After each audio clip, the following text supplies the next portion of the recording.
que é um dos críticos dessa pauta e que se junta agora ao Vivaça Nós no Morning Show. Bom dia, senador. Obrigado pela presença. Muitíssimo bom dia, André Marinho. Paz e bem também para todos os que estão aí batendo esse papo, né, no Morning Show, e você que está nos assistindo pela Jovem Pan.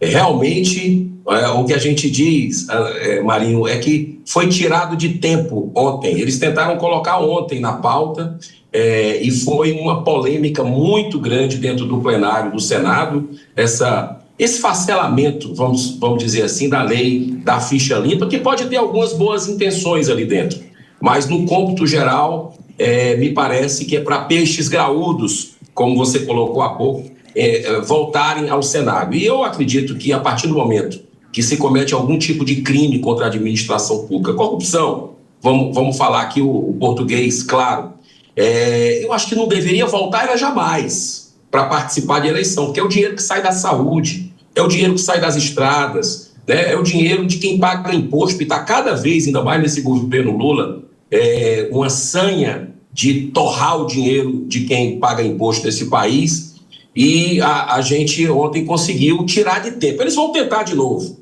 até porque a reforma do Código Eleitoral é um dos pontos que vai ser discutido nesse semestre aqui no Senado Federal, está lá dentro da reforma desse código, muito polêmico, que quer aumentar, inclusive, o mandato de senador, que já é grande demais, 8 anos é tempo demais, querem aumentar.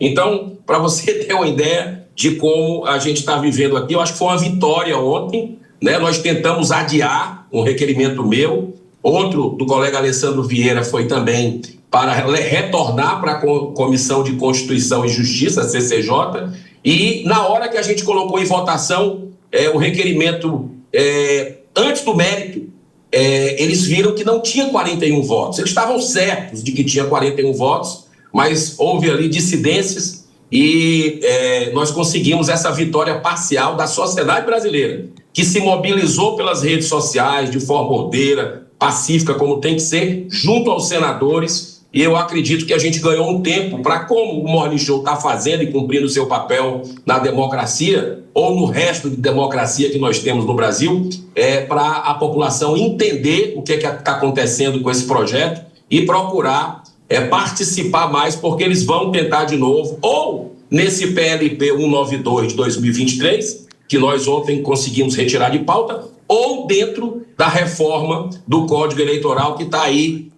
no forno para sair nas próximas semanas. Senador Girão, a gente vai agora com a Jess Peixoto com a próxima pergunta.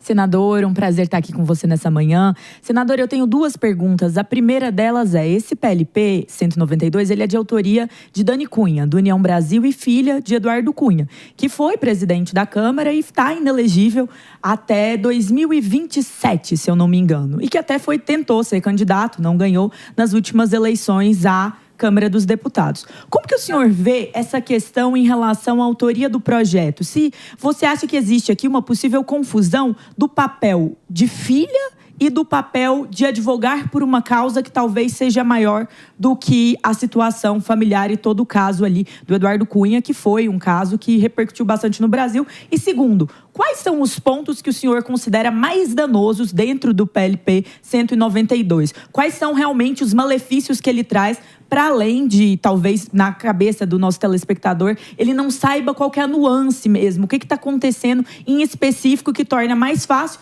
para políticos que lá atrás possam ter sido condenados por corrupção voltarem ao exercício da atividade política. Muito obrigada. Jess Peixoto, quem agradece sou eu, uma honra estar participando com você desse debate. E quero dizer o seguinte, que a gente começa a observar os sinais. Eu sou muito de observar. Já vem pelas mãos da filha do Eduardo Cunha. Será que tem interesse, né, advogar em causa própria? Né? Existe um conflito aí. Seria leviano da minha parte dizer que sim, mas que é estranho, né? E eu vejo nesse projeto algo muito preocupante. Por exemplo, quando coloca a questão do comportamento grave, né? Deixar na mão da subjetividade do juiz, comportamento grave. Esse comportamento grave pode ser, para mim, alguma coisa que critico a juristocracia que existe no Brasil, escancarada hoje. Então, o comportamento grave pode seguir e alguma coisa, para mim, um exemplo, né, não tenho nenhum processo, nada, mas pode ser um comportamento grave se eu tiver.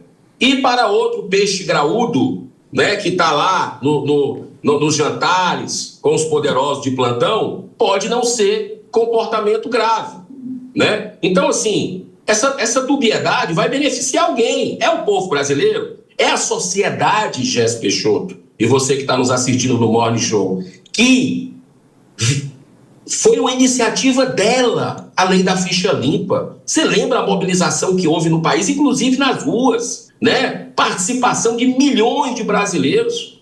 E o Senado ontem ia votar, foi por pouco, foi no apagar das luzes que a gente conseguiu tirar, ia votar sem fazer uma audiência pública, sem ouvir a sociedade, sem ouvir os órgãos de transparência, né? Então, esse é um ponto muito preocupante. A outra coisa que eu digo para você é quando você pega a questão, por exemplo, do acúmulo, né? E tem um pessoal, os garantistas vão lá colocar, não, mas realmente vai ficar como o Sérgio Cabral, 400 anos de condenação, 400 anos, vai ter que ter 3 reencarnações aí, 4, para quem acredita em reencarnação, e eu acredito, né, para que possa poder participar novamente de um processo eleitoral.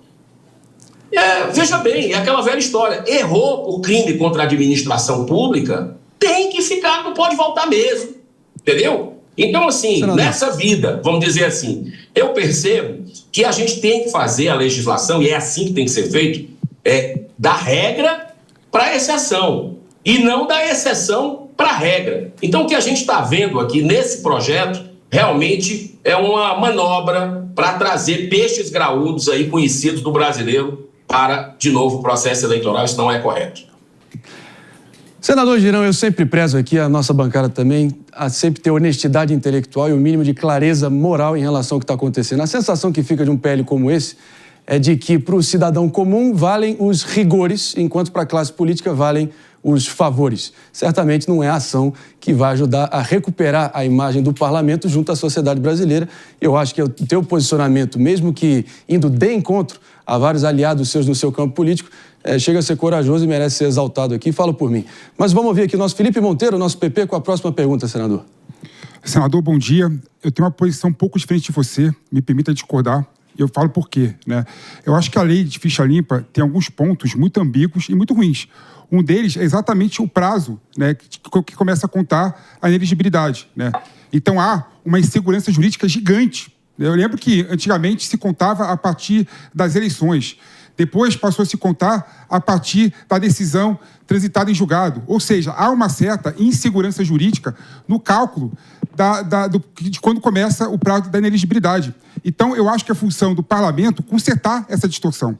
Aí tem um ponto que eu queria colocar aqui também. Você falou, a pessoa que comete crime de corrupção tem que ter pena perpétua de não participar mais de eleição. Mas é bom lembrar que a lei de ficha limpa regula outras situações também, né? O caso, por exemplo, do Deltan Dallagnol, por exemplo, vou lembrar, que foi colocado de forma injusta e ilegal num dispositivo da lei de ficha limpa que fala que o Ministério Público, o meu Ministério Público, quando sai do órgão por conta de processo disciplinar, ele estaria inelegível também, né? Ou seja, há casos e casos, há gravidades e gravidades. A lei de ficha limpa abarca várias situações. Então, por conta dessa insegurança jurídica que eu vejo do início da contagem de prazo, né, eu sou a favor, sim, da discussão e que o Congresso coloque de uma forma mais clara e transparente quando começa a contar o prazo. Agora, se vai ser menor ou maior do que o prazo previsto, idealmente, lá atrás, quando se criou a ficha limpa, essa é outra discussão, outra questão. Então, queria que você analisasse essa questão do senhor sobre esses dois viés que coloquei. Primeiro, há uma certa confusão da contagem de prazo e, segundo, né, há gravidades e gravidades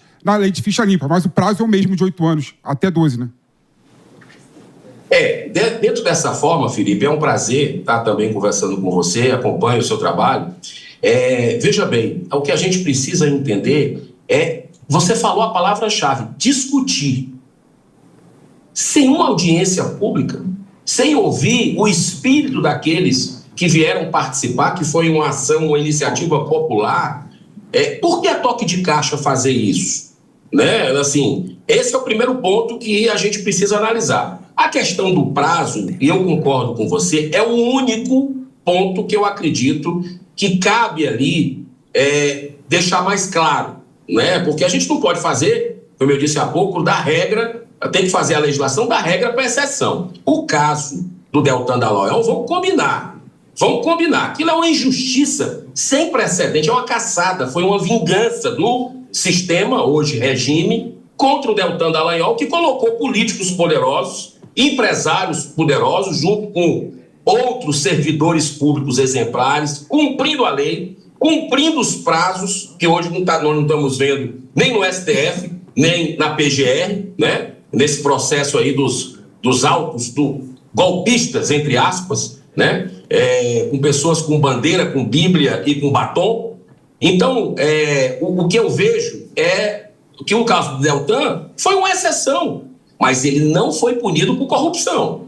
Não teve desvio de dinheiro público. É como você falou, é naquele filme Minority Report, né, que mostra ali um crime de um ato disciplinar que ele iria fazer na cabeça de alguns ministros. Aí ficou feio demais. Em 6 segundos foi a votação para a cassação do Deltan. Então, o que eu acredito nesse ponto de quando começa a contar o prazo, é a partir do colegiado,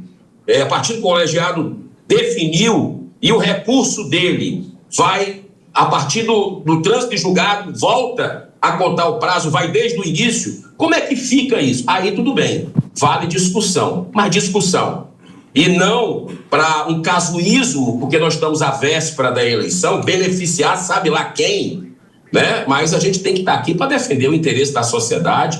E ontem nós vimos PT e PL juntos, né? Com relação a esse posicionamento. Eu até estranhei, né? Mas acredito que a maioria pensou melhor e a gente conseguiu evitar os 41 votos ali que eles achavam que tinham para aprovar ontem esse projeto e correr para a sanção. Então, eu acredito que o papel que nós estamos fazendo agora, de debate, e que nós precisamos fazer no Senado Federal, ouvindo a sociedade, né, eu acho que vai ser fundamental para a gente, se tiver que aprimorar essa lei, deixar clara, mas não perder a firmeza dela com relação ao enfrentamento da corrupção. Senador Girão, sou suspeito para falar, mas o Minority Report, filmaço de ficção científica de 2002, com Tom Cruise, do Steven Spielberg, realmente é um filmaço. Você até me deu uma boa ideia de rever esse filme, que já faz um tempasso que eu não vi. Mas, de qualquer maneira, fechando aqui, me lembrou muito essa discussão toda, aquele trecho da música dos Engenheiros do Havaí, né, que é todos iguais, mas uns mais iguais que outros, né? É brincadeira. Obrigado demais, senador Girão, senador Eduardo Girão, senador cearense, obrigado demais pela presença aqui no Morning Show. Muito obrigado, André. Muito obrigado também a todos vocês. Uma honra participar, sempre às ordens, diretamente aqui do Senado para o Morning Show. Paz e bem.